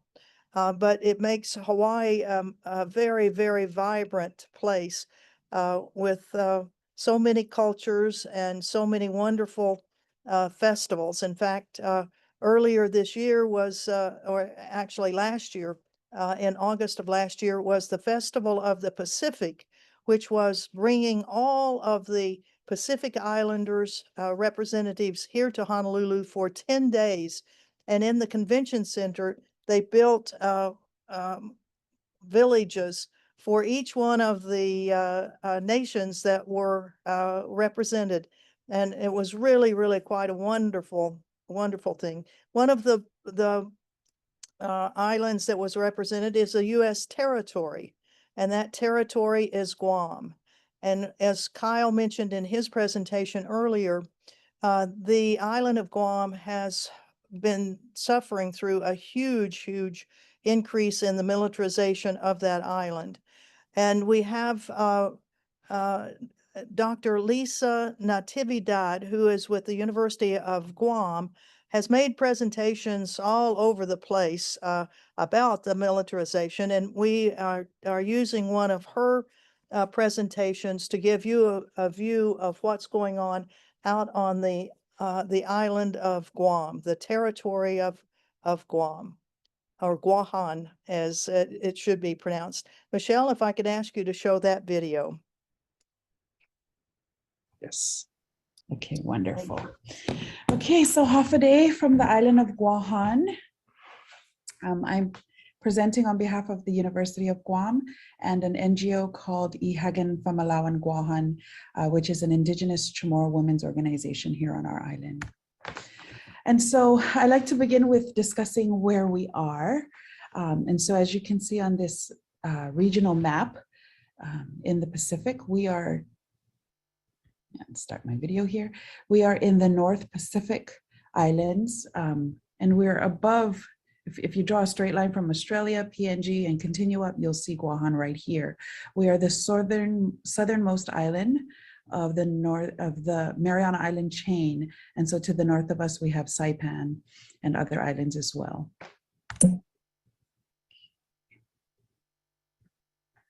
And so this map really clearly illustrates the idea that Guam has been dubbed by the US as the tip of the US spear of military might. And so as you can see, our island here is the center connecting points of a number of different military stages and theaters in terms of military exercise, in so many ways connecting the East and the West. And certainly a critical point in the Asia Pacific and the US's pivot strategy. And so this is a map of our island itself, which is only about 212 square miles. And so to the north, we have Andersen Air Force Base up here. And to the south, or in the southern part, we have Apra Harbor. And this is where the primary naval base is. But it's also noteworthy to mention that our island is occupied about 1/3. So even though we have these two bases on these two corners of the island, there are a number of different military or Department of Defense land holdings throughout the island. And so I'm a native indigenous Chamorro, and our people date back to these islands to roughly 2000 BCE. We've been here about 4,000 years. It's been a while. Certainly have significantly outstayed colonization, which came to our shores in the mid-1600s. And this picture is of Foha Rock, which is a rock that in our cosmology is from which humanity was born. And so just to understand a little bit better about our island, our first contact with the Western world was in 1521 when Magellan kind of stumbled upon us, left us alone for the most part until the mid-1600s when Catholic missions were set up. And then, so we were under the Spanish crown. And then following the Spanish-American War in 1898, we were then through the Treaty of Paris ceded to the United States. We remained in US possession. However, during World War II, for just slightly less than 3-year period, we were a war zone, very famous in the history books for this time period when we were occupied by the Japan Imperial Army. And then in 1944, the tail end of the war, the US came back and reoccupied us to the present. In 1950 was the passage of the Organic Act of Guam in the US Congress, which created a local government of Guam. However, we still remain a non-self-governing territory on the United Nations list of NSGTs, acknowledging and recognizing the colonies that still exist in the world. So our history of colonization, our people have endured this for roughly 350 years, and some would argue that we are the longest colonized peoples on the globe. And so what does being a US colony mean then? There's a number of different things. And so this is a short itemization. We do hold US passports. However, we have no vote for the US president. And our congressional representative, we have a delegate who we elect to Congress. However, that person has what's called no true vote, which means if their vote is a tiebreaker or in any way influences the outcome, then their votes they meaning our delegate as well as other territories, those votes are then voided. We have limited federal funding. One GAO report out of the US Congress indicated that we receive about 1/7 the funding afforded to states. And we are excluded from a number of US social service programs that include, for example, unemployment insurance, as well as Social Security Disability Insurance, or SSDI. And there are a number of restrictive federal territorial policies that limit in very significant ways our ability to develop a viable local economy. And so what has colonial militarism then meant for Guahan? Because we are clearly a US possession as an unincorporated territory of the United States, and militarism is rampant here, right? With the footprint of the US DoD, roughly 1/3 of our island. And so it has meant a lot of different things. And so when we look at what is happening in terms of the US is agenda and its military expansionism into the Asia Pacific region, largely sort of thrusted with Obama's 2011 Pacific Pivot strategy, you see that Guam is a very important piece of this plan. And so the reason given for it, of course, is the containment of China, both economically and militarily. And then you see as part of the pivot, the fortification of bases throughout our region, Guahan included, with the development of Camp Blas, which is a Marine base, as well as not just the development, but expansion of the THAAD to connect to our neighboring jurisdictions, and continued expansion of the existing military bases on the island. In Okinawa, we see the developments in Hinoko and Takai, Hawaii, expansion of Pohakuloa, and so forth as we go down. And so connected to the theme of today's discussions, which pivots around international solidarity, you can see how those of us on these bullet points here, clearly it's strategic for us to work together, because really we are resisting the same source of most of our misery, right? And so prior to this Pacific Pivot announcement was the announcement of transfer of 8,000 Marines from Okinawa to our island. And so that really has spawned a very significant amount of resistance work in terms of the US's military presence and development on our island. I wanted to share a quote from Captain Robert Lee, who is a captain in the US Department of Defense, who stated, "We're seeing a realignment of forces away from Cold War theaters to Pacific theaters. And Guam is ideal for us because it is a US territory and therefore gives us maximum flexibility." And so when he talks about maximum flexibility, what he's really saying is it allows them to do whatever they wish without consent of the people on the ground or our local government, which is essentially what has happened. So as we look at our interplay with the US Department of Defense and the military's legacy to our island, we see a whole lot of contamination environmentally that's toxic, including radiation exposure. When you've got high toxicity, you have poor health outcomes. And then there's also the prohibition of traditional practices, such as access to traditional fishing grounds, the abolition of our language, our spoken language in the school systems, particularly after World War II, and land dispossession, because of course, to develop military bases, you need lots and lots of land. And so that certainly happened here. There is a segregated school system. And ultimately, the more significant we are in terms of the US's military presence, is the inability for us and the sort of hijacking of our right to political self-determination, which essentially allows us to exercise our right to develop our own political identity as a jurisdiction. I just wanted to share this slide here, which shows the radiation exposure radius, wherein Guam lies within direct downfall and downwind of atomic testing from Bikini Island and the Marshall Islands. And so this has a significant amount to do with our radiation exposure and impacts our health conditions. And in terms of looking at environmental contamination, here's one snapshot of time wherein we had 95 toxic sites in the 2 bases in different stages of cleanup. But I also want to just mention that it's really important to question what clean means through the eyes and lens of the Department of Defense. In addition to those toxic sites listed and exposure to radiation, we also have over 30 Superfund sites, which the US Department EPA, Environmental Protection Agency, has deemed as the most toxic sites within the United States. And with all of those, you see disparities in health. And so I just wanted to share the results of a study, an old study that was done in 1997, but its findings wherein they had reviewed death certificates of people on Guahan over a 25-year period. It revealed that the villages, and it's highlighted here in green, of Jigo and Santa Rita had the highest incidence rates. And it is not a coincidence that those are the two villages from which those two military, paramount military bases are located. And we see the same thing reflected when we look at cancer mortality on our island. We compare the number and the rates of Chamorros, which is our native people in this aqua bar, to the US national average. For these same types of cancer, you can see that we have a very big cancer problem, we being Chamorros who are on Guahan.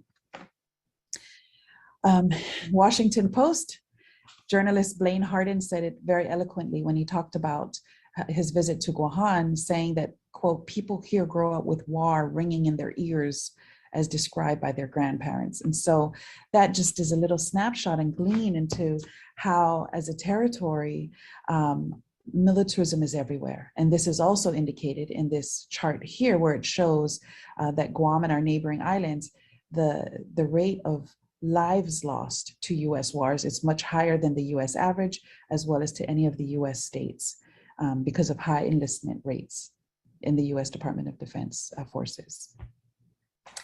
Land dispossession is a very big problem, especially when our island is so small. And this actually is an aerial photo of our island. And so the Department of Defense controls, as I've mentioned before, about 1/3 of the island, but that also is more than all private line owners combined.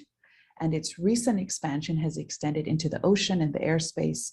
And they also control more than our local government of Guam. So they are the single largest landowner of the island. They have English speaking only policies. This is an example of such in terms of impacting our traditional culture, which was a policy in 1924, forbidding our elders from speaking our language. And so since 2006 and the announcement of this transfer of Marines, even fortified by the Pacific pivot, there's been a lot of community outcry in terms of resistance. All monies of their plans are to be spent primarily within military fences. And we also have had in public forum of the DoD process, or the NEPA process, over 10,000 comments submitted. And our concerns have really largely fallen on deaf ears, which was clearly unprecedented, as reported by the Department of Defense in terms of the community's response. We were given over 11,000 pages to digest in 90 days to respond to their plan. And so that resulted in a lawsuit that was resolved in our favor. And over the years and time, the number of troops that are supposed to be transferred to Guam has been reduced, which we're very happy about. But their larger plan still is of great concern for us on our island. The most recent camp developments has been around Camp Blas, which is the development of the military base for the Marines who are to be transferred. And so we have lots of concerns here in terms of our cultural artifacts and heritage sites, our traditional ancient villages. And so you have Lari sites in Lusung, which are pounding stones of our traditional medicine that have been discovered and that are really just being displaced at this point. There's been a violation of a programmatic agreement that's between our local government and the Department of Defense, constant violations, and there's really just no mechanism of holding them accountable when you consider that we are a territory, right? We are akin to that of a modern day colony. And so in addition to that, we have the Hodson Lagu tree, of which this is a picture here. It's an endangered tree. It's the last of its kind in our jungles. And even that was not reason for them to halt their military expansion plans. And so we've resisted. We have an organization called Protehe Litegzan Save Retidian, also more commonly known as PLSR. We've been holding peaceful protests and working with others in solidarity, international solidarity for peace. And so this here is just a compilation of a number of our efforts. This quadrant here is a local protest that we've had, but on the left side here, we have a picture where a delegation of us have gone to the United Nations, largely reporting on the US and its military expansion plans around military bases, because there exists UN resolutions that clearly state that administering powers are not to have their military bases in their colonies for reasons that will inhibit their exercise of their right to self-determination.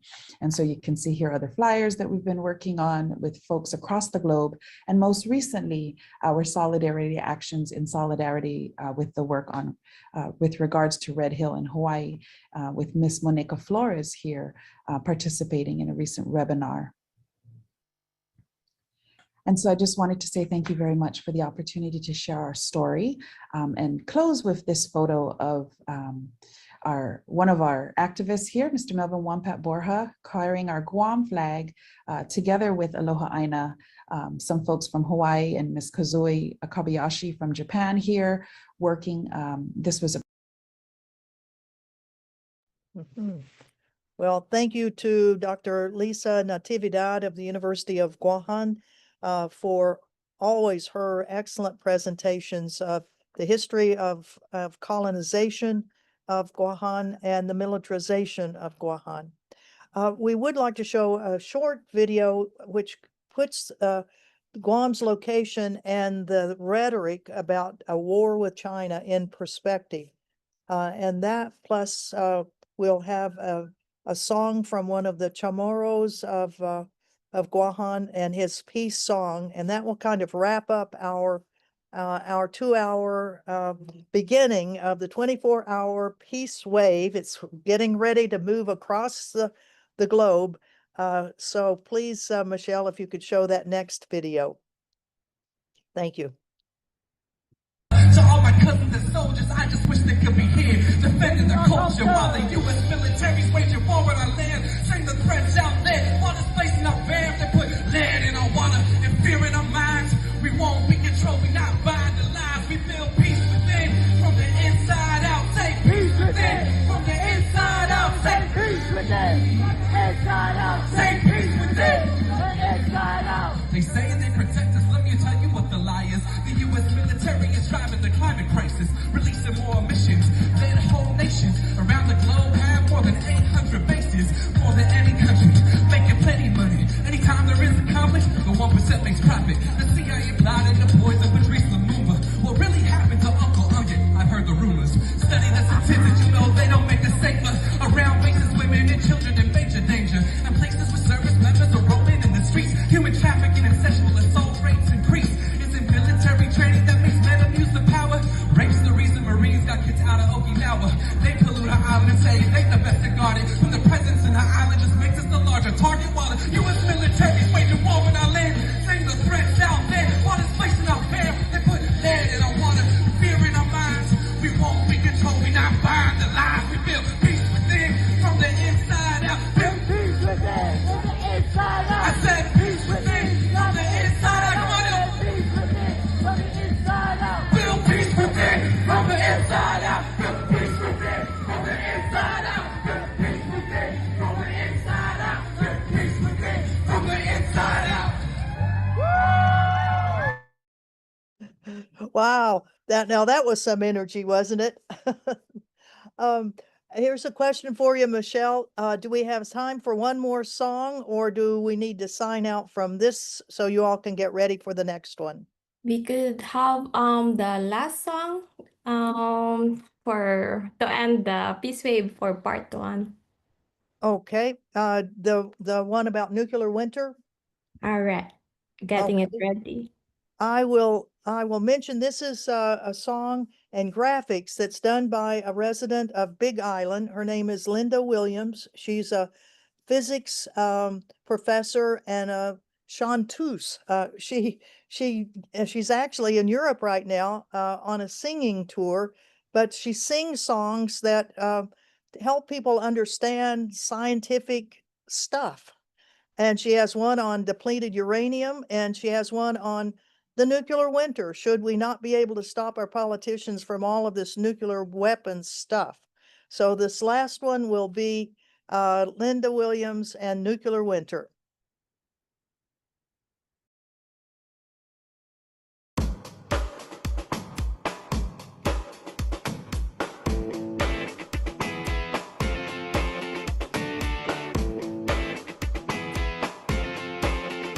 Nuke bombs dropped cities burn, the smoke goes up and up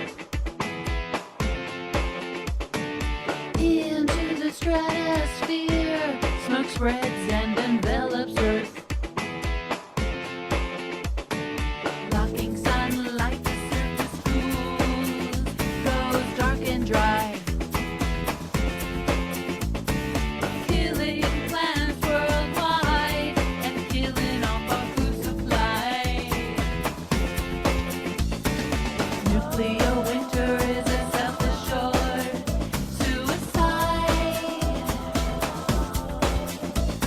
You bomb your enemy and end up killing everything alive.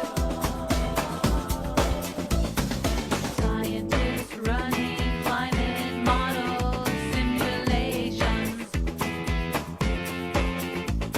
A nuclear attack of only 100 detonations will kill a billion people with famine and starvation.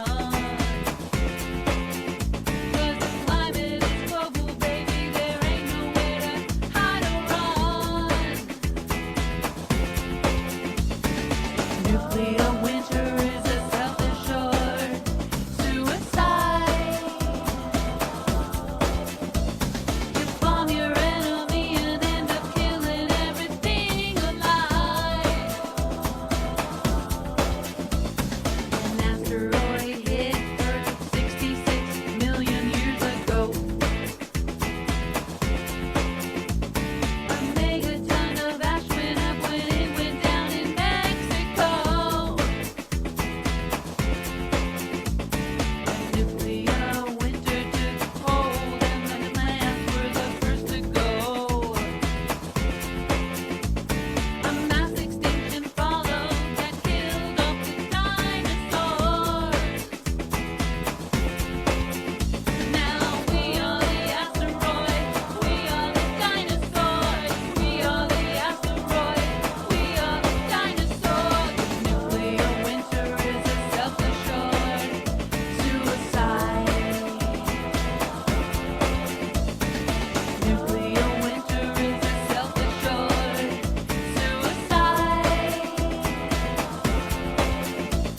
You bomb your enemy and end up killing everything alive. Nuclear winter is a self-assured suicide. It's not the bomb that kills us all, it's the smoke up in the sky.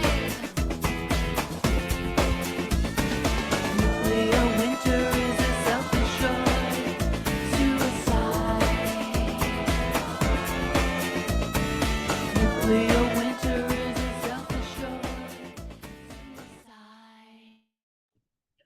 Well, on that happy note, it certainly shall propel us to ban nuclear weapons and have peace throughout the world. And thank you so much to the 24-hour peace wave, and aloha from Hawaii, Guam, and the Marshall Islands.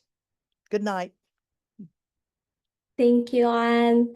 And with that, we're going to end our part 1 of the Peace Wave, and we're gonna pass our wave for part 2 for the Western Pacific. So let me just stop record.